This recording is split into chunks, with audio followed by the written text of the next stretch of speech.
ദുഃഖം തളം കെട്ടി നിൽക്കുന്ന ഹൃദയവുമായി പഴയ പണിക്ക് വേണ്ടി പോയ പത്രോസ് അവിടെയും തോറ്റു. നമുക്കെല്ലാവർക്കും അറിയാം, രാത്രി മുഴുവൻ അധ്വാനിച്ചിട്ടും ഒന്നും കിട്ടിയില്ല. നമ്മുടെ ഭാഷ പറഞ്ഞ തോറ്റു തുന്നമ്പാടി. 3.5 വർഷത്തെ ശിഷ്യസേവയിൽ തോറ്റവൻ, പ്രാർത്ഥനയിൽ തോറ്റവൻ ഇവിടെയും തോറ്റു. തോൽവിയെ കുറിച്ച് പറയാൻ ഒത്തിരി ഉണ്ട്. ആ ചെവി മുറിച്ച ഭാഗമൊക്കെ നല്ല ചിന്തകളാണ്. ഞാൻ അങ്ങോട്ടൊന്നും പോകുന്നില്ല. എന്ന് പറഞ്ഞാൽ മറ്റുള്ളവർക്കൊക്കെ ഒരു മുറിവുണ്ടാക്കിയെന്നല്ലാതെ ഞാനൊരു അനുഗ്രഹമായിരുന്നില്ല. ഇത് തൻ്റെ അകത്ത് കിടപ്പുണ്ട്.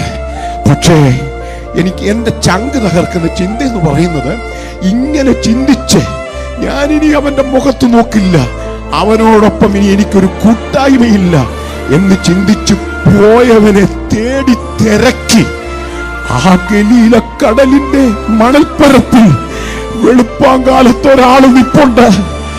ഹല്ലേലൂയ! നമുക്കറിയാതെ മറ്റാരുമല്ല, നമ്മുടെ കർത്താവാ. നമ്മുടെ കർത്താവിന്റെ മനസ്സ് കണ്ടോ?